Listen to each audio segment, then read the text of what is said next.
My name is Ismael Hernandez. I'm the Executive Director of the Freedom and Virtue Institute. Our mission is to create simple, practical, meaningful projects that defend the ideas of freedom, dignity, and self-reliance among the poor. After a lifetime as a communist, I came to America and began to change my life and change my mind about the ideas of freedom.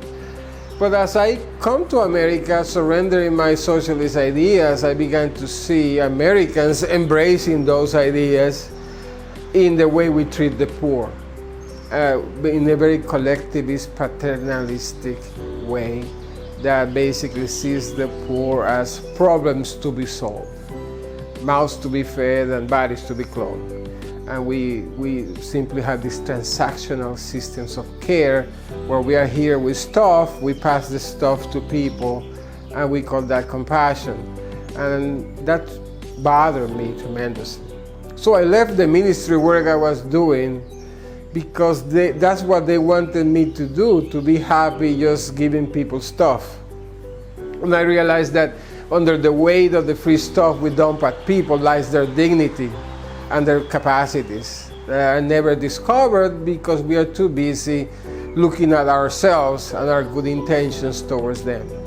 And that's the beginning of the Freedom and Virtue Institute. And we wanted to really train those who are actively working with the poor and equip them with certain principles.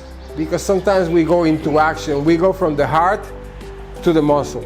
We go from feeling sorry for people to giving them stuff, but many times what happens is that we forget about principles, about the word of the mind, how to intelligently looking at what is the deeper human need.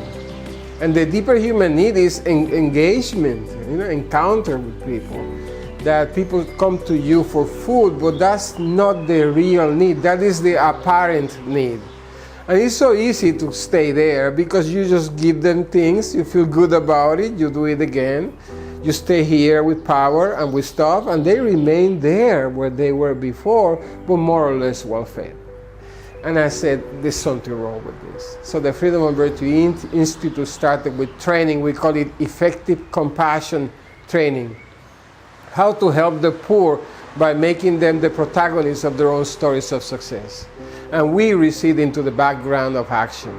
So the poor themselves go to the forefront, we go into the background. Well, we have right now 3 different projects. The first one is the effective compassion training that we do all over the United States, where we train nonprofits and churches on what we call the 7 principles of effective compassion, to make them realize that many times the way we try to help the poor undermine the work that has to be done on behalf of the poor, precisely because we don't see them as capable of doing anything for themselves but to give them their grocery list or the Christmas list.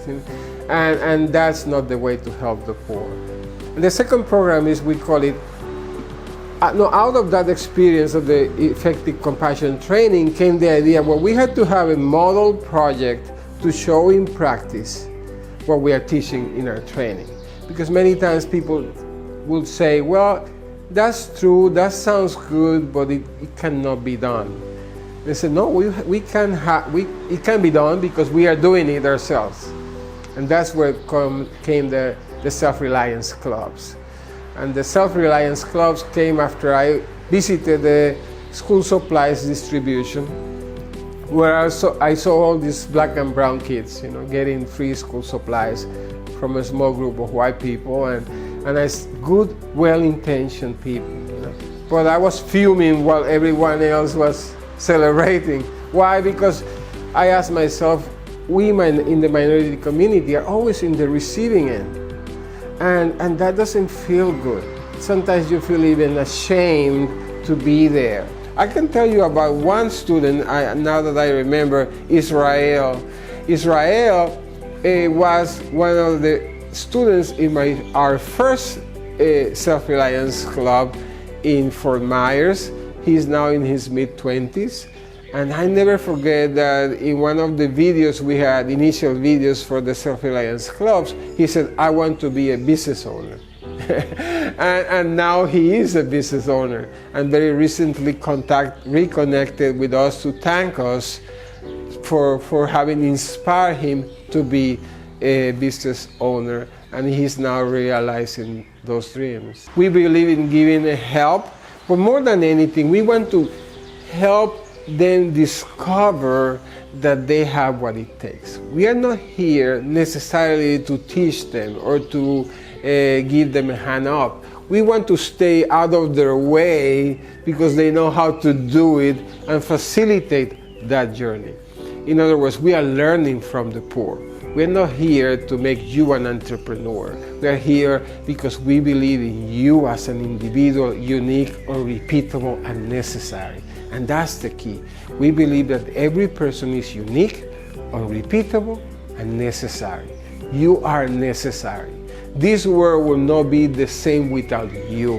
And you bring gifts to this world that only you can give. And when we help people discover that, not make that happen for them, but discover what is already there and actualize those potentialities by acts of productive choice, people prosper. If you don't believe that, you should not be in the business of helping the poor. You should not be in that business, because anyone can give food away. That's boring. Anyone.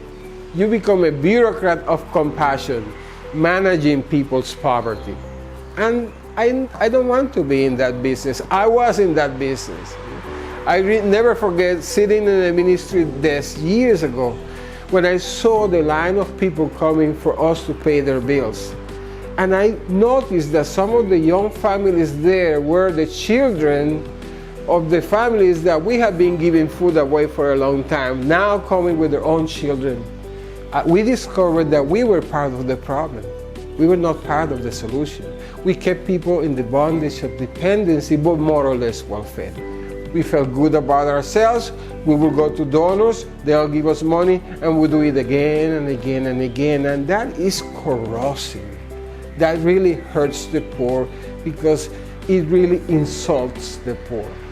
We simply insult the poor with a smile and a kind of pinto beans. And that is not what the freedom and virtue is about.